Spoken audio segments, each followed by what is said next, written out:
Anyways, I am Tracy with Fidelity, as you all know. Thanks for joining us today. Walt's going to do something different today, so that's exciting. He always has an amazing message for all of us, and I always walk away from this learning something.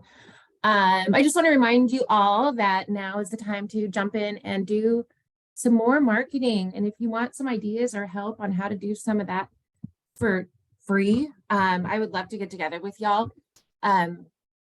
There's a lot of ways that we can spend money on our marketing, but there's a lot of ways we can do what we do for free. So just give me a call and let's sit down and we can go over some different options.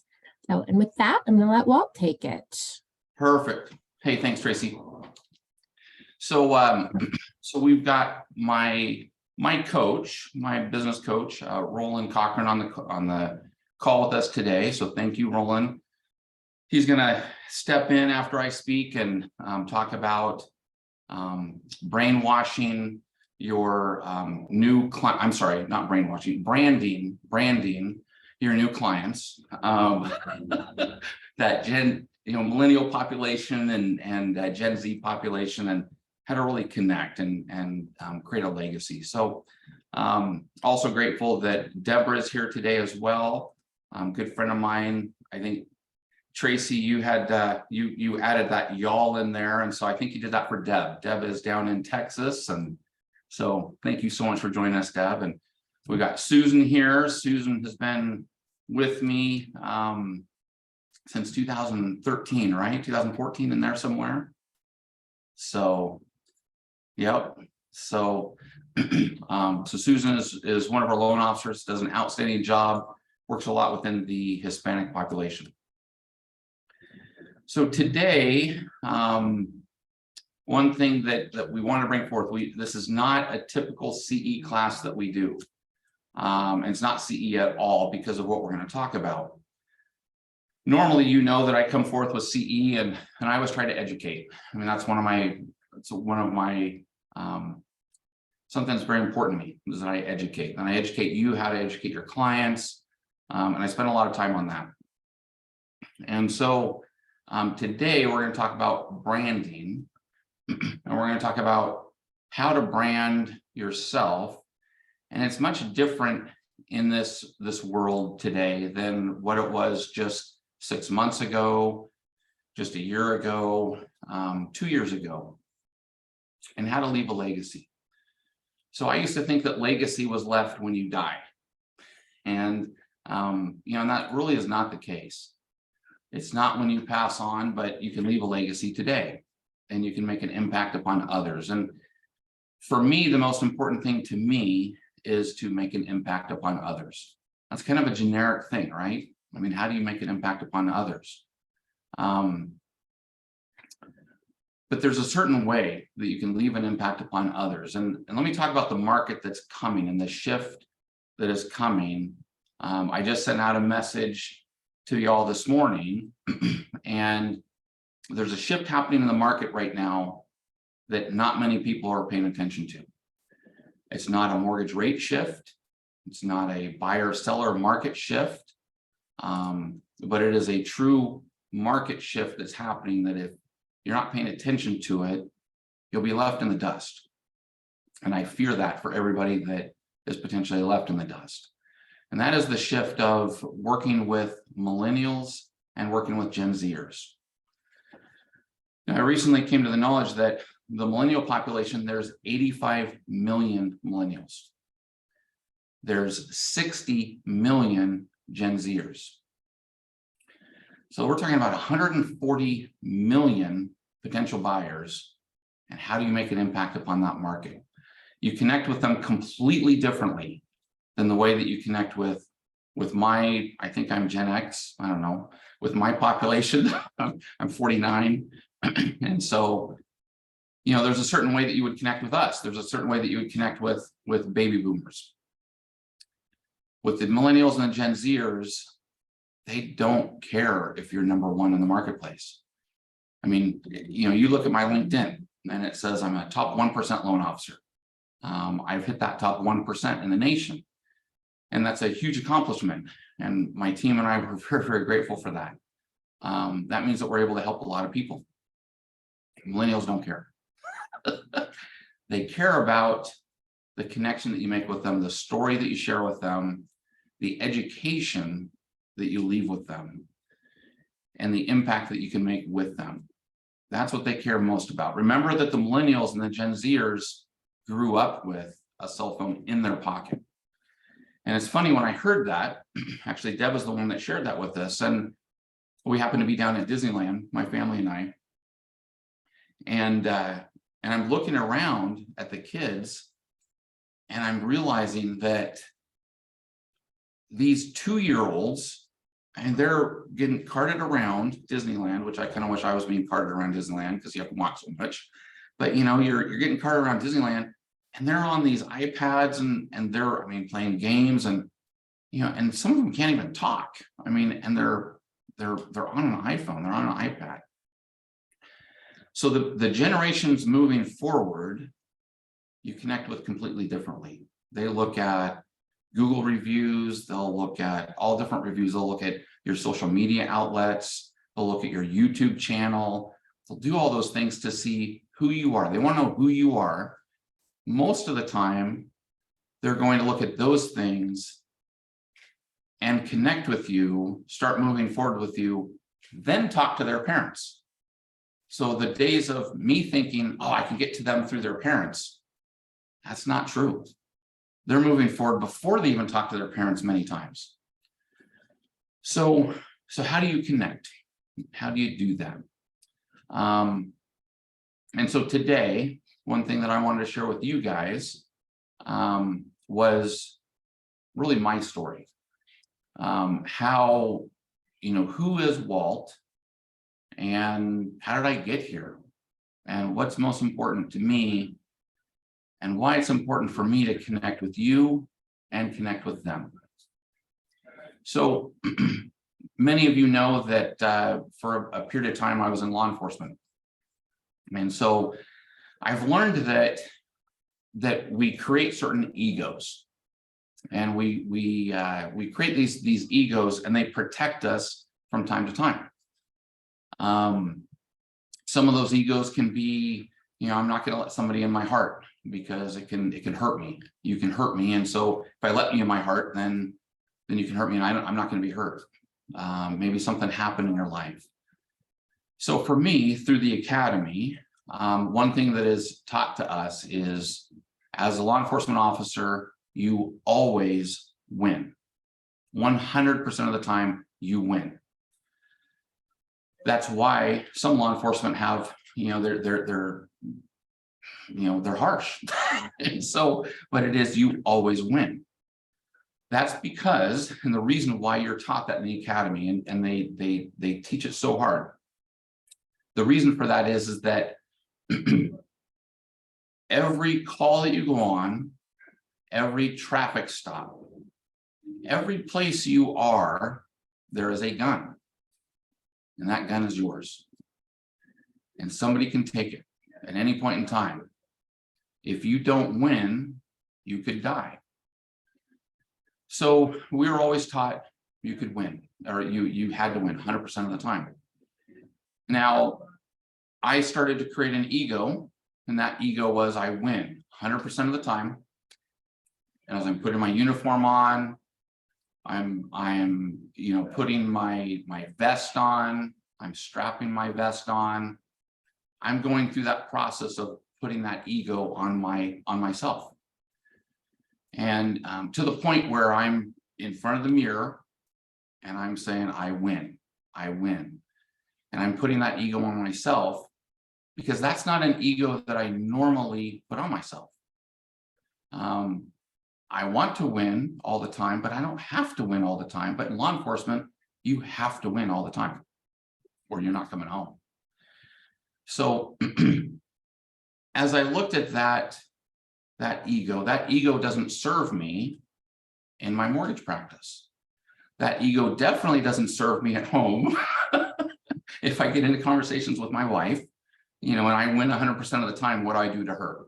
Well, I make her feel not too bad, and, you know, or feel bad. And And that's not what I want to do for her. I want to protect her and that. So,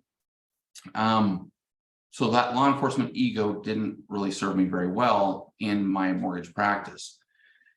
An ego that I created early on in life was an ego that I was less than.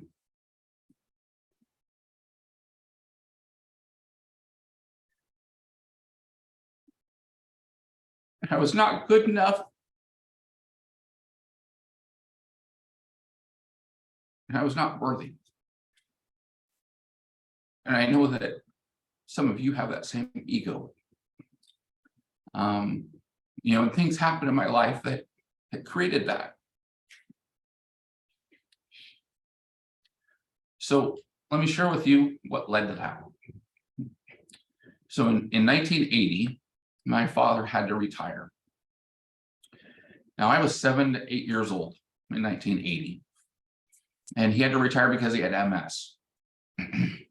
And he was in his early 50s. He had me late in life. Well, my mom had me late in their life, but you know what I mean. But ultimately, during that time, in the 80s, of course, there was a major recession going on, and money was extremely tight, extremely tight. My father worked hard his whole life, worked a ton of overtime, made plywood at Boise Cascade and Independence. I still can't go through Home Depot or Lowe's in the wood section and not smell the wood and think of my father. But my father, he had to retire because he had MS, and because he was told that if he didn't retire, he would be in a wheelchair in the next 6 months. And so he retired, and he started to try to collect Social Security disability, which that takes forever. And we went a long time without money coming into the house. Savings, my mom and dad went through their savings pretty rapidly. And then we had to rely upon family to help us to survive. Now I'm 7, 8 years old. What do I know? I don't know what's going on. I know that things are a struggle. And my dad came to me and said, "Hey, Walt," I still remember this to this day in our living room. "Hey, Walt, I want to let you know Santa's having a tough time this year. And he's not going to be able to provide a lot for Christmas this year." Now I'm looking at my dad and I'm like, "Dad, Santa having a tough time? What are you talking about? He makes more toys." He's got the elves that make the toys. As I became an adult, I knew what he was saying, that there wouldn't be much for Christmas. And he even told me that, there wouldn't be much for Christmas. And I think of how that made him feel. Because we want to provide everything for our kids, right? So fast forward, times get tougher.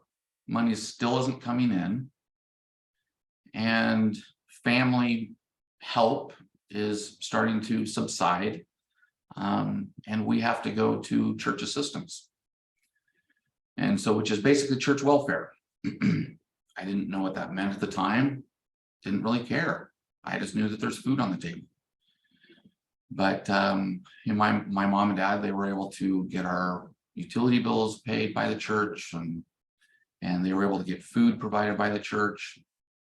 I grew up in a Mormon household, and so that was a blessing in that sense. So we were able to provide food. My mother and father were able to provide food and the basic necessities, but that meant that we didn't do really anything else besides that. Christmas came.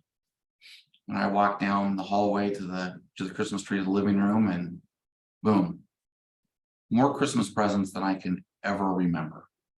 I remember it was literally one of the best Christmases ever, as per Christmas gifts. I'm 7 years old, so that's all I care about, right?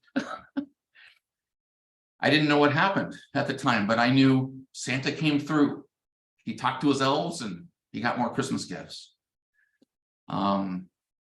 And I remember, again, not really knowing what happened, but I was grateful.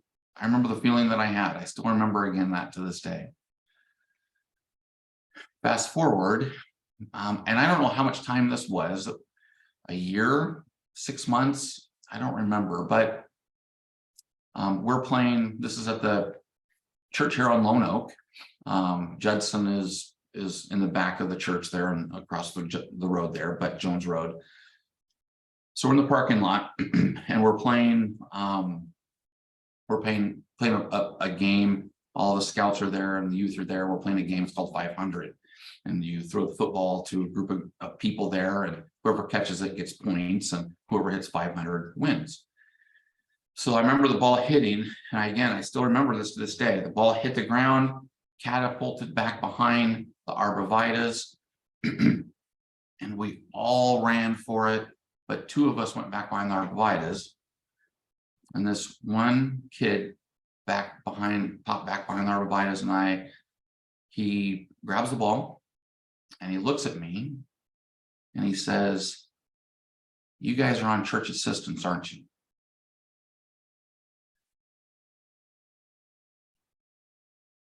I remember again the feeling that I had at that time, realizing that in essence we were on church welfare. And that's when that ego happened, that I was less than, that I wasn't as good as other people. And I have had that ego upon me. I have had that upon me my whole life, where I chose not to do certain things because of it. I didn't join the baseball team in high school, even though I was very, very good at baseball. I didn't join it because of that ego. Somebody would say something and it would trigger it. And in life today, I feel that from time to time.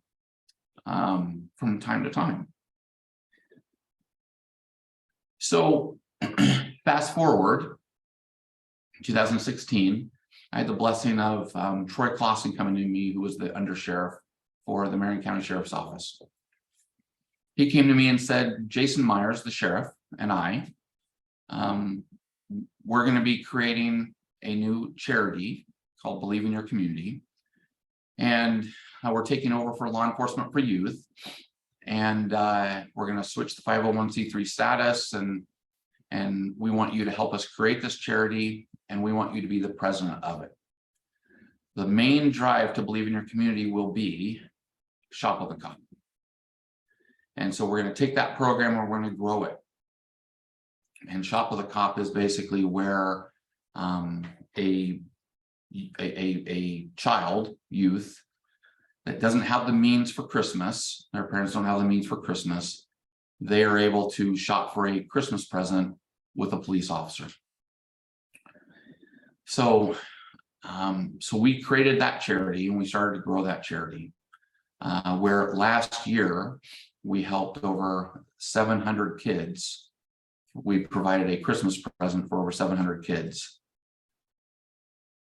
I don't want a child to ever have that feeling that I felt, being less than or not important as I felt at that time. I don't want a child ever thinking that they're not loved or taken care of or provided for.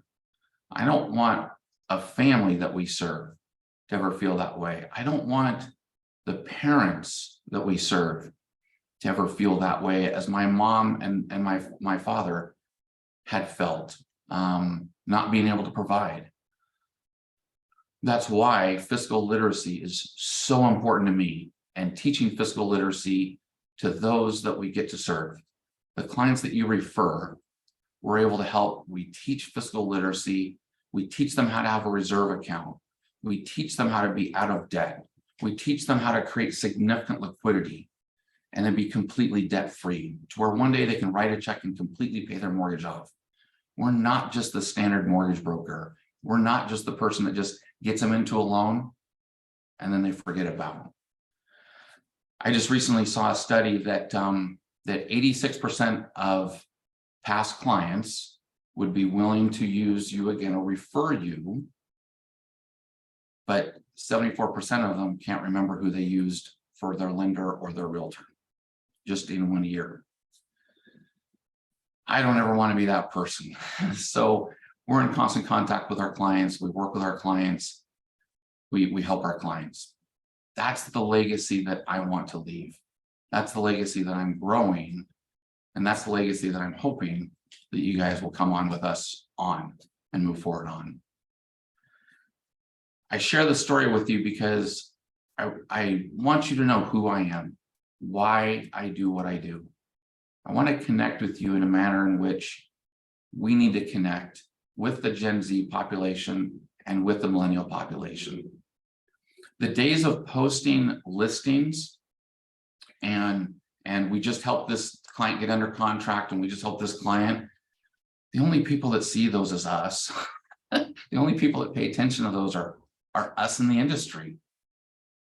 Clients a lot of times don't pay attention to those. It goes back to that saying that people don't care how much you know until how much do you care, or it doesn't matter. You know the saying that I'm trying to say. But it's a matter of how you made them feel, the story that you shared with those millennials, and how you can help them. So it's educating. It's not, again, they don't care if you're number one, number two, number three. They want to know how they do whatever they need to do, and then how you're going to connect with them. So Roland, as I mentioned, is my coach. He's the one that's helped, and Deb have really helped me to understand a lot of what I'm sharing with you today. This is the brand. It's not a marketing thing. It's not anything else beyond that. Roland will talk more about branding. He's going to talk about legacy. Roland, again, thank you so much for joining us today. Take it from here. Thank you, my man.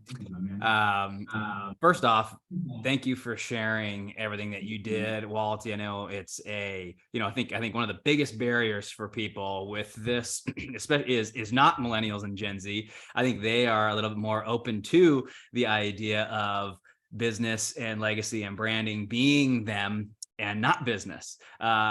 Anybody over probably, I don't know, 35, 38, that it's just getting harder and harder and harder for them to understand, well, I can't do that. I need to separate, right? There's always been this separation between personal and business, and massive miss. I mean, huge miss. And if you continue to do that, I do agree with Walt. I think you will lose market share slowly with time. It used to be the longer you were in this industry, the more market share you had just from being in the industry longer and having your database grow. That's not the case anymore. That is not the case. There will be a brand new realtor or a brand new lender that'll pop up in your community who will start crushing you. And it'll irritate you because you're like, hey, I can do way better than you. There's nothing I haven't seen. There's nothing I haven't managed. And they'll crush you. And they'll crush you because the market does what the market does, and it does not care what your opinion of a better realtor is or a better loan officer is. It doesn't matter your opinion. The market is the market, and they will decide who they want to choose. And if it's not you, you don't get paid, and you don't get to do the job that you really want to do. And that's what kills me is a lot of us, yes, there's all this marketing, there's all these tactics. In the end, how many of you would just love to do what you do and be chosen so you don't have to do any of this marketing nonsense? That's what I'm going to talk to you about today. Now, this is kind of a cool opportunity for me because I don't know if Walt said anything about this, but I used to live in Salem. I lived on 30, what is that? Oh man, did I forget my own street? 36th and oh gosh, what was Tanglewood was my neighborhood. Anybody know what that is over in the south by the state police? So I had that house right there's a little, if you guys drive by that, you'll see the gate right on that corner of Tanglewood, and there's a little stop sign there. My house was that one up the hill. So I'm very familiar with Salem. I actually own businesses right now in Salem that are generating me money. Actually, right, let's see, what time is it out there? I'm in Hawaii time. So yes, they are open and operating right now. So Salem is very, very familiar place to me. Even currently, I was just out there last month, did a speaking gig, and then I'm talking to apparently the realtor conventions out there in the fall. So I might be seeing you guys again very soon. So my story, normally when I say this story, no one knows what Salem is, no one knows who I am, no one knows what I do. That's not the case here, so it's kind of cool. So I'm not going to draw this on very long. I just want to frame for you guys why you need to listen to me. So when I came in, I came to Salem. As much as I would love to say I came there because I love you guys and I love the community, that was not the case. I actually kind of wanted to stay, and I don't know, I wanted to go to San Diego, to be completely honest. Well, an opportunity opened up. I was a physical therapist. I got my doctorate from Pacific University, and so I graduated, and you don't need to know the details, but medicine's awful. You guys complain about your jobs. You have no idea what medicine, and I'm not talking about the actual day-to-day. I'm talking about how we get paid. It's a disaster. I have to pay staff over $200,000 to collect the money that I'm already owed. I mean, it's ridiculous. I basically turn into a bank. And by the way, I do all the services, and then they pay me maybe 120 days later if they feel like it. If I've written the right words on, oh, you spelled aquatic therapy wrong, so we're not paying you, and then I have to fight that for a year and a half. So anyways, I don't need to get into that. My point being, there was advantages to a certain alliance that was open in Kaiser. And so that was actually my first location. It's actually open to this day. I sold it to a Wall Street holding company because they wanted to give me a bunch of money for it. And I thought I was going to own it forever. And you say that until somebody offers you a bunch of money for your business, and then that changes. But I share all of this to say, when I got in, I was completely wrong. I thought that I could just be successful because I knew how to do business and I read a bunch of books, and that did not happen. Everything that was supposed to happen didn't happen. The referrals that I was supposed to get, I didn't get. So literally the whole thing was the complete opposite of what was supposed to happen. So finally, through, I did the hustle and the grind that all you guys are very familiar with. I made the calls. I went to the networking groups and ate, really nasty, rubbery chicken. I did all the stuff that they tell us to do to be present. And like a lot of you, I got some success from it. Okay. So started to make some money, but here's what happened was I started to like my job and my life less and less and less and less. It was just like, man, I dreamt of a world where like I could just show people, hey, this is what I'm good at. This is what I stand for. And then they would just choose me. They would refer to me. They'd tell their friends about me. That's what I wanted. I was like, man, am I going to have to keep going and eating this awful food at these terrible networking groups where everyone just wants business from each other, and it's like there's no real connection happening? It was just killing me. I was like, I can't do this and I just started. This was like a year and a half in. I cannot do this for an extended period of time. I've always been that person that has like 6 best friends. I wasn't that person with like 50 friends. I always had like 6 friends that I went deep with. And that was always how I was, right? And my sister and I are close, and my family, I was just always this close person. So to have a bunch of shallow, not meaningless relationships, that's not the right word. A bunch of just shallow relationships where even though we don't have anything in common, we like pretend to have things in common. It just killed me inside. It was not what I wanted to do. And so I was honestly gonna quit. Because at this point in time, I'd learned how to run a business. I was like, I'm just going to go into a business where I don't have to do this anymore. I'm sick of it. I'm going to open up a Subway sandwich franchise where people already know what a dang Subway is, and they can just come get a dang Subway. Or a Baskin Robbins was for sale in Kaiser. So I'm like, I'll just buy a Baskin Robbins. At least people know what ice cream is. So I was getting tired of it. But here's where everything changed. I was talking to my business coach at the time, which if you guys don't have a coach or a mentor, lean on someone. Walt is a great person to lean on. He is actively coaching again, I think. And so there's people in your area who are successfully have been coached, and they know a lot of the strategies, whether that's, business is business. Doesn't matter if it's real estate or mortgage or Subway sandwich franchise. Business is business. People need to learn how to find you, and they need to learn why they should come to you. So I was talking to my coach at the time, and he told me, Roland, I want you to have beer. He goes, hey, who refers the most to you? So I told him my top 5, and he said, why do they refer to you? And he said, well, I had a beer with all of them at some point in time in my first 6 months of opening. He said, great, I want you to go have beer with them again. And then the next week he said, great, I want you to have All 5 of them come to the same beer. And then he's like, good, I want you to now invite your top 30 referral partners, invite them to all the same beer. So we would actually go to Archive. You guys remember, you guys know Archive downtown. I would go there on Tuesday. Brent would give me that big back table. And I just said, hey, come connect with me. And I didn't buy them their stuff. I'm not your dad. I don't need to buy you guys this whole concept of your lender having to buy you stuff or your title people having to buy you stuff. Come on, this is ridiculous. So I wasn't going to buy anything for everybody. It was just like, hey, let's just come connect as people. The only rule was we can't talk about work. That was my one rule. And so I never wanted any of this work discussion going on, because the whole point wasn't to have that discussion. They knew what I did. I knew what they did. If they wanted to use me, that was cool. If they had somebody that was already fulfilling all of their needs, that's fine too. I would expect my loyal followers to stick with their people as well. So I wasn't trying to break up a relationship that was already working beautifully. I was just trying to be available in case they wanted a relationship that wasn't working beautifully. So why does all this matter? It matters because the economy is shifted. It was shifting this whole time, and then COVID put the accelerator on it. So I already sold my business before that in Salem, before my main business, before that time had happened. But I kind of regret doing so, because this shift that just occurred, that's been occurring, is so important. The best way to describe it is, look at the people, the most influential people in Salem to you, whoever that person is. I bet you admire that person. You admire what they're doing. You admire who they are as an individual, right? That's the economy we're trending towards. We're trending towards an economy where nice guys finish first. And I'm so happy that this is happening.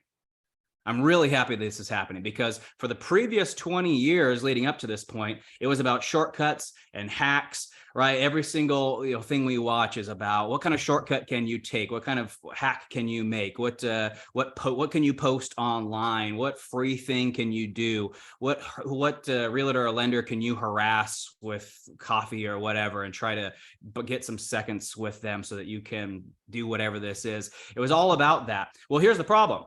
In a world where we have all these books and all these videos available to us, now everybody knows. Everybody knows about these avenues. Everybody knows about Instagram Reels. Everybody knows about all of them. So it's common knowledge.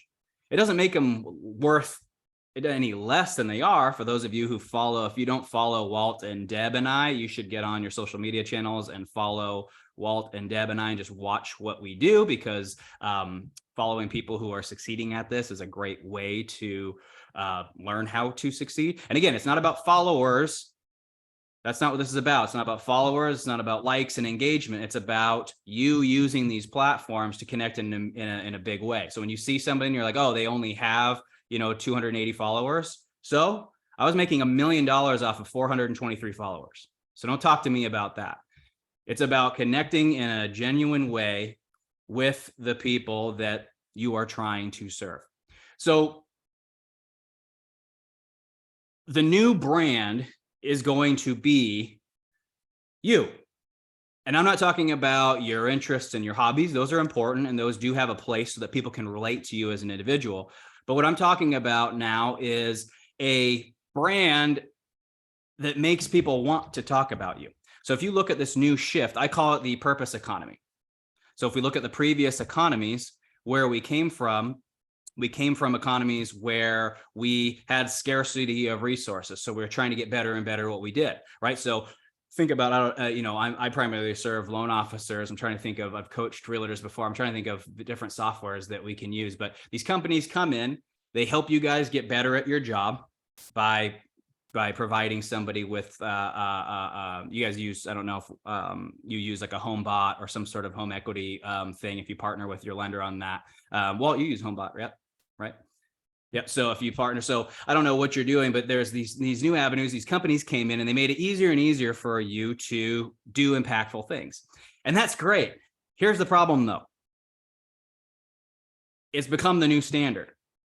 It doesn't mean that we don't do it. It just is the new average. And so there's a lot of people who are expecting exceptional results doing average stuff.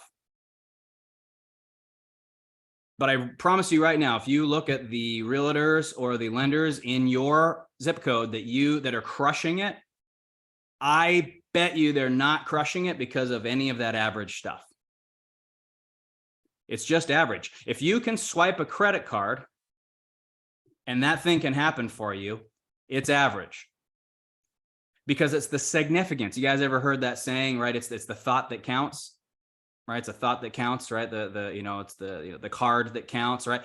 That same thing applies. And people know that if you swipe a credit card and you can get that thing, it holds no value. Right. So if you say, hey, I just have this thing, I wanted to introduce it to you. What your client knows, your prospective client knows is, yeah, you paid a company to help you do this thing, and now you're sending it to me. That's the message. And so you might think, wow, I'm crushing it doing in my marketing. No, it's not anymore. I think back in the day when new things were coming out, that was working, but not anymore. They've seen it all. I say this, this example, you walk into this hotel and it's like, oh, tap your phone to this thing, and it like plays your music on there, and and no one's impressed by that anymore. If that would have happened in like 1995, can you guys imagine how, oh my gosh, you'd have been telling all your friends about, oh, I went to this one hotel and I put my phone on this thing and it started playing my playlist on the even in the bathroom, and I could adjust no one's impressed by that anymore, because that's just standard now. We know, Bluetooth is in everything. Like you can't, your phone just automatically connects to all things. It's not impressive. So the same thing's happening with your marketing. So if you think that you're going to become the real estate agent of choice or the lender of choice because you're stacked with all the coolest stuff, you're high. You're just wrong. It's not going to be enough anymore, because the standard has been elevated. So why am I excited about this? When it sounds like really doom and gloom, it's like, oh my gosh, Roland, maybe I should quit if I'm not gonna be able to stand out. No, the exact opposite's the case, because now you no longer need 16,000 followers anymore, because people know you can buy followers. People know that, honestly, the more followers, I posted a video today in one of the groups I have. The guy is a client of mine. He had 107,000 followers, and I coach him, so I know. And he does not get a single loan from those followers. Or in the case of a real estate agent, it's a single listing, or a single client actively seeking to get a contract. Not a single one. Okay, so just because you have done things to get them to be interested in you does not mean that is going to be how they make a massive financial decision. Like, come on, you can't just point at silly stuff on your reels and expect someone to make a massive financial decision. That may be how it works in the future. It ain't how it works right now. And I just, thinking about it, I can't imagine that becoming the case in the future. I just don't think that even millennials and Gen Z are going to be like, oh, you know what they're going to do? They're going to watch your video or your thing or your email, whatever it was, and then they're going to call their lender, their real estate agent that they know from church, and then use them using the knowledge that you gave them. That's what's going to happen. Okay. So in the end, the point of all of this being, when we're using these marketing platforms, whether it be social media, email, all of them are the same. Okay. I want everybody to understand that. Don't give Instagram any more credit than email. I just went to Traffic and Conversion Summit this fall, which is one of the biggest social media and internet conversion, funnel creation conferences in the country. Ryan Dias hosted it. Ryan Dias, on his keynote on the first night, said, email is the new leader. Because he said, why are people forgetting about email? Why are you forgetting about that? He said they are the most commonly opened, they're the most commonly saved, the most commonly interacted with. And typically, if you've done a good job, people have the most intimate connection with someone sending them an email. So his thing was, careful what emails you're sending. Because if it carries that level of intimacy, make sure it's an important one. But his point was, everyone's obsessed with social media channels, such as, but he's like, you know what else is a social media channel? Is email. And people forget about it because it's older, but it is one of the, if you look at all the data, it is one of the best delivery methods. Now, again, don't spam people and send them junk. Think carefully. Okay, if I have these channels, here's how I always think of it. Whenever I send something out, whether it be, especially if it's an email, that thing better be a 10 out of 10 value. Because if you send like 5 or 6 things that are 6 out of 10 value, they're going to stop opening your emails. How many of you do that already, right? You either click it as read or you delete it or whatever you do, right? I do it with people I've lost trust in them. Typically, I'll unsubscribe. Okay, so when you're going to do something, make sure it counts. Make sure it's a 10 out of 10. Because like I said, they become numb to your efforts. And this goes to the same for your phone call. If you're going to call me, do not call me to see how things are going. I'm just checking in. When was the last time your best friend even did that? Hey, just checking in, see how things are. I mean, it's just, we call because we want to share something. We want to know how hey, I'm curious how that thing went, right? That's what they don't call, oh, hey, just checking in. That's a rare phone call for busy people. Okay. So usually you're excited for them. You're excited about yourself. There's some sort of reason for the call, right? So same thing with you. If you're going to call a past client or you're going to call a referral partner, same exact concept. We got to be careful, you guys. We live in a time where it's never been noisier ever.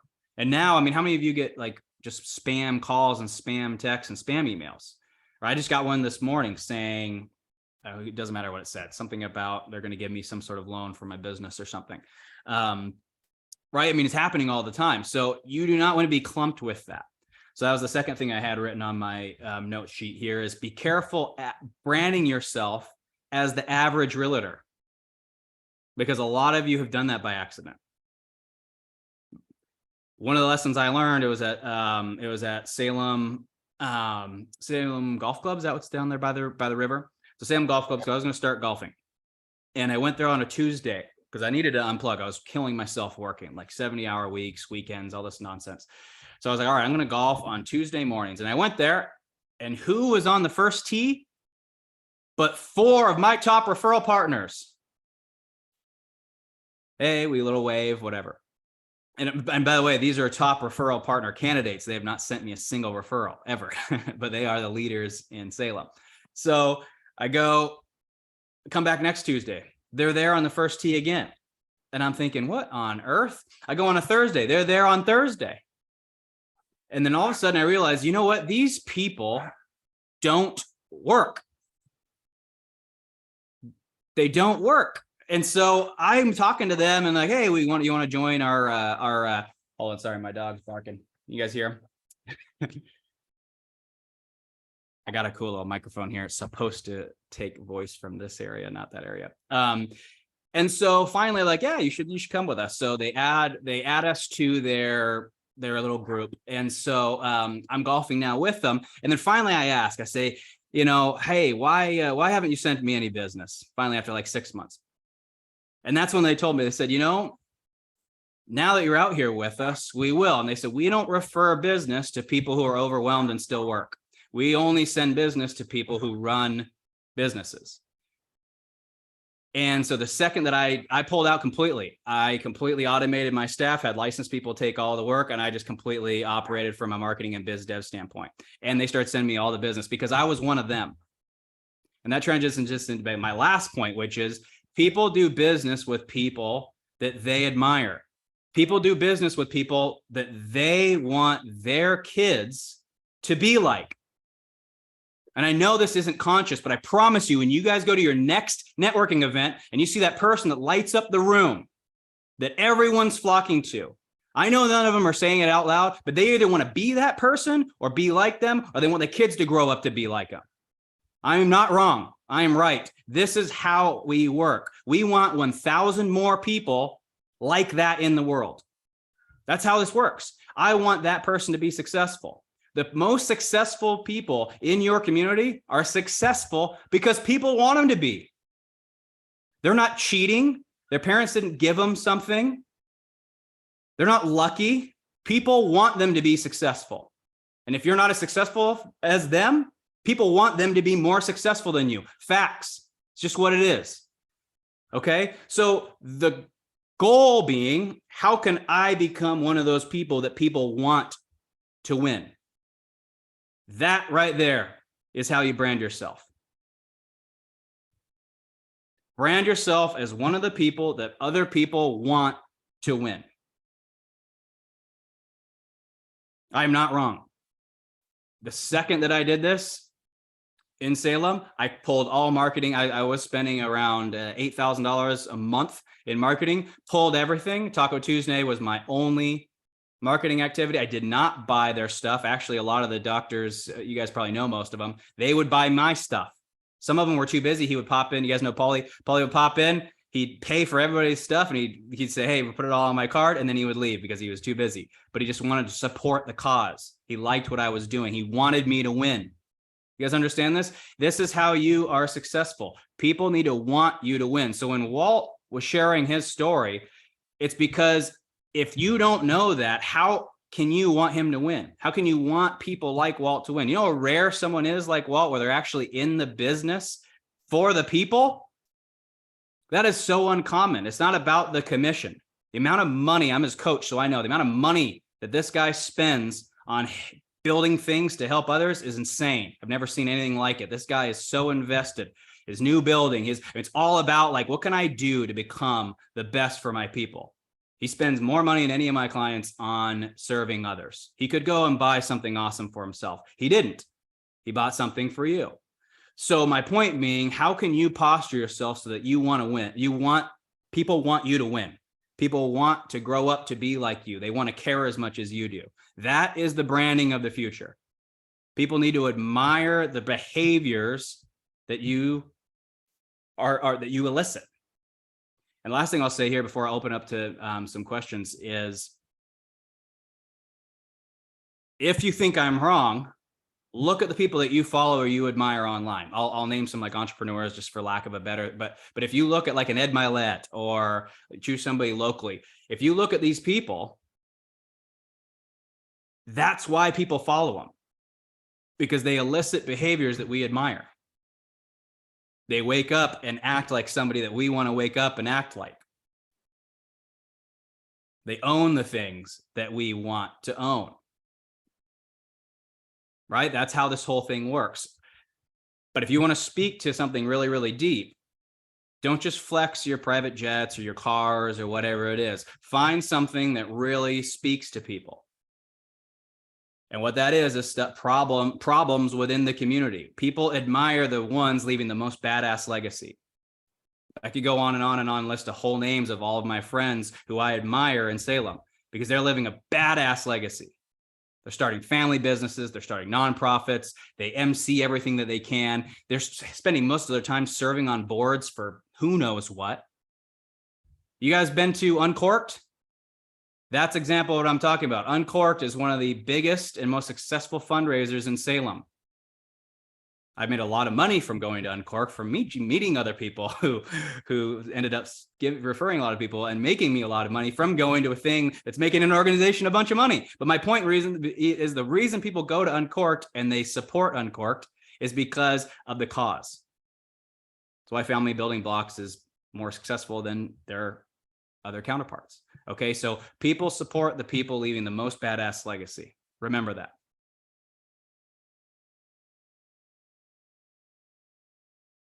Cool. Questions? Deb, do you want to speak to this real quick? Because you coach a lot of my friends who are, your sister was on my show for doing this exact thing. Do you want to just speak to the truth of what I'm saying? Yeah, in fact, I just posted a reel last night where that's probably my biggest pet peeve is when people compare their success for what they think is success on social media to the number of followers, when a lot of times those followers are like empty calories. And that doesn't mean revenue. Now, yes, we still want to grow an audience, but there's a difference between building an audience versus a community. And where the shift is headed, exactly to y'all's point, is regardless of what changes with technology, there's certain human truths that are never going to change. We are social beings. And we all want to feel like we belong. We want to feel loved. We want to feel like the people that we're working with are protecting our own self-interest. So my challenge to you all with your social is, are you building a community and something of value, or is it just about followers and likes? And so my post yesterday was about how there's software.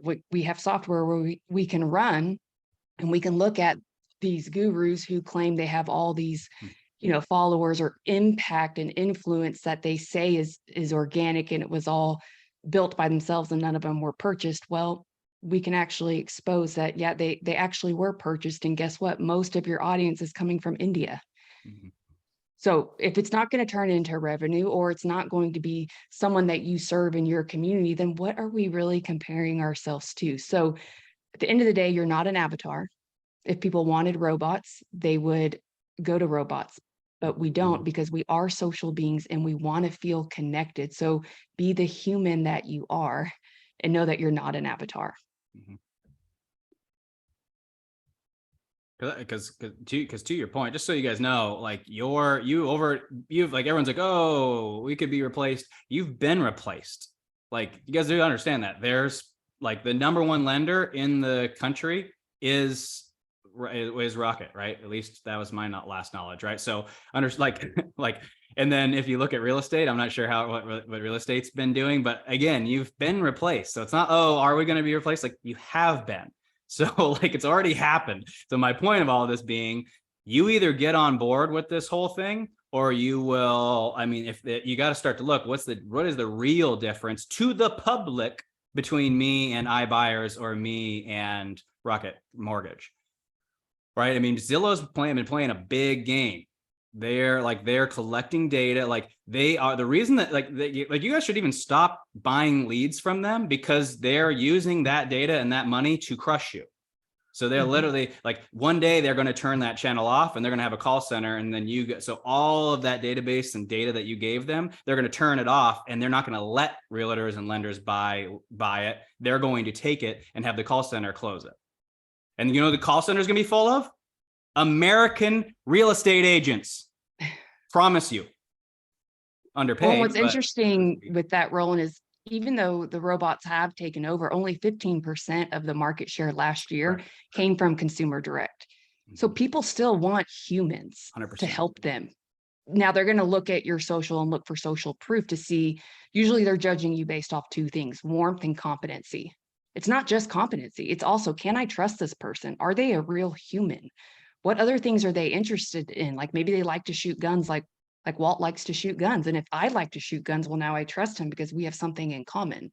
So, you know, when you're creating that brand, it doesn't just have to be business. In fact, it shouldn't be, because people want to know the human side of you beyond just like, are you a mom? Are you a grandparent? Do you like to shoot guns? Do you like to hike? Do you like to do yoga or eat super healthy and work out like Roland does? Not me. I actually had someone send me a like Costco package of sweet tarts. So that's not helping my candy addiction. But, you know, people know that I like sweet tarts because it's what I post on social. So just, you know, the hardest thing about today, it's never been easier to have a personal brand, but what makes it the hardest is, my gosh, it's so scary to show up as you and not wear that fake. And I was good at wearing the mask, guys. Like I mean, I had the fake mask and I tried to look like the perfect wife, perfect mom, and I was drowning on the inside. And ironically, I think I got to that broken point where I'm like, you know what, I'm just going to be me. And I actually had more people like me for the real me than the fake me.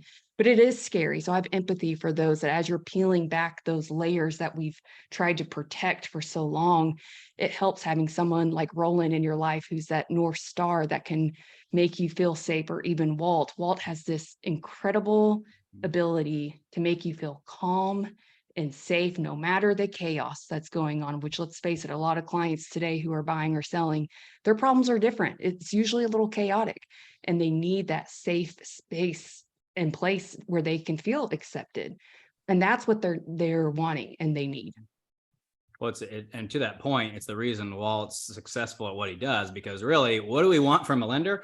I want to know if I'm referring to a lender or if I'm choosing a lender. I want to know that you're going to refer me out. If you don't offer, because that's the thing about mortgage. Mortgage ain't mortgage and mortgage and mortgage. There's different products and there's so you need to have I want a lender who, like, if they can't do what I need, I want to be referred out. So if I go to somebody, I want to know that they're going to refer my client out if they need this jumbo product that they can access elsewhere. But because that's the thing is if a lot of the lenders, if they don't have that product, they're going to give the person a product they have. And that's a bummer, because that person would so rather been referred off to the credit union, and same vice versa. Credit union gets them first. they might not know about the home equity and the other two properties because they didn't ask or they don't know all the data. I don't know if you guys have seen like the reports that Walt can run with his stuff, but if you don't do that with a client, you don't know where the equity is, where the wealth is, what's happening in 4 years. So now this person could get buried in a situation. And so again, these are the types of things that as an agent you can market is, hey, I'm very, very, a lot of people don't realize, but you steer how this whole thing goes for them.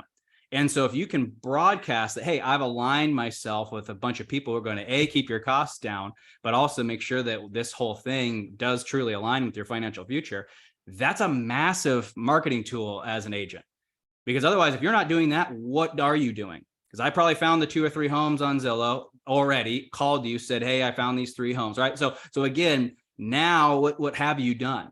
Right. And that's where you can step in. And it's like, yeah, there's a lot more to consider though. So, hey, before we pull the trigger, let's work with my team, right? Because that's the cool thing about the housing industry is you guys have a team of people you don't have to pay, which is so cool. I've never had that with any of my businesses, but like you can literally lean on these individuals in your marketplace that are not on payroll, which is super neat. But it's these types of things that need to become part of your brand. If you're just an agent, like I said, it's only going to get harder from here. And you might think you're pretty awesome. These last 5 years, look at the data. These last 5 years were easy years. We had inventory, we had favorable rates. The market was crushing it. Jobs were, that's cool. But with every expansion comes a contraction. Just understand now is the time to be different. Not because it's a hard time. I honestly believe, yes, things are going to get better, but I honestly believe things are not going to be like what they were 5 years ago. And then by the time that they've got back up, I think that the market is going to have changed so much from a technology standpoint that those numbers that you once threw up from 2018 to 2021, I'm not sure you're going to hit those unless you start playing into a lot of this. That's why Walt's spending so much of his money right now when everybody else is trying not to spend money. This guy is spending more money than any of my people I've known, because he knows if I don't start playing the game differently, I'm never going to win. And that is what's going to happen. Hey, I got to jump, you guys. You can stay on here and chat with Walt real quick, but I gotta head out. But hey, it's awesome spending all this time with you. Happy to help. If you guys have just different stuff that I haven't answered, if you want to send Walt an email, he can forward it to me and we can compile either a list of answers or a list of video responses that I can address each one of your specific needs. And please, well, I mean that, right? I'm a very accessible person. Just ask me the thing. I'll send you a video or an email exactly guiding you in whatever that is for you. So often, guys. Hey, Walt, can you, any more questions that come in, can you answer? Yep. Thanks, man. Have fun. So, so to your question, Sandy, Roland did Taco Tuesdays. And so he did it every week. They're at Archive, and he had people that would come, and like he said, he wouldn't pay for tacos. He didn't pay for any alcohol. He didn't pay. It was just come and just talk, just get to know one another. And you couldn't talk about business. And so it was just get to know one another. That's what he was most successful at. So I think of one of my favorite movies is Moneyball. I have 2 favorite movies, Moneyball and Draft Day. So both sports movies, and those of you that have not seen Moneyball, the A's, it's about the A's. They had just lost the World Series. Brad Pitt is the actor in it, and he's trying to figure out a new way to be able to win games. And well, he's actually trying to rebuild his team first, and in rebuilding his team, he finds out this way of potentially winning and looking at the game differently, completely looking at the game differently. And he says a comment in there to one of his scouts, and it is adapt or die. So I want to leave that with you guys. In our business right now, business is changing so fast, faster than we can think of. That shift is happening faster than we can think of. And the shift is going to be around for a long time. I mean, we're talking about the next 4 years or so, working with just the millennials trying to buy a house. The average first-time home buyer is 31 to 33. And so the millennials they're buying those houses. The average Gen Z is 27. So in 4 years, they're going to start buying houses. And you're looking at about a 4 to 5 year spend with each one of those groups. So really for the next 4 or 5, or I'm sorry, 8, 9, 10 years, we're going to have the Gen Zers and the millennials buying houses. So it can be a great time in the industry if you connect with them. But at the end of the day, just like Brad Pitt said to a scout, you need to adapt or die. So my intent was to connect with you, to help you. I really hope that you found value in this branding segment and really creating a legacy, because the things that we do today, people are going to be looking at for years to come. They're going to excel us or not. So I appreciate you guys. Thank you so much. Tracy, I cannot thank you enough for your support with our classes. Without your support, I probably wouldn't do the classes. So thank you again so much. I had one quick question here. When interest rates, let's see, when interest rate estimate back to 5, my guesstimate on interest rates being back to 5 is probably by the 4th quarter of this year. So, and I will say right now is a perfect time for buyers to buy. It's a buyer's market right now. I don't think that buyer's market is going to last more than 2 more months, maybe 3. But when we hit the summer, it's going to be back to the races again. All the things that are going on with banking and that, there's starting to be some significant movement in the bond market. Remember, when there's negativity in the markets, stock market sells off and the bond market improves. And when the bond market improves, that's where interest rates start to improve. So if you guys have any questions, please reach out. Would love to help you. Would love to help your clients and connect. Thanks, guys. Have an awesome day. Bye. Thanks, everyone.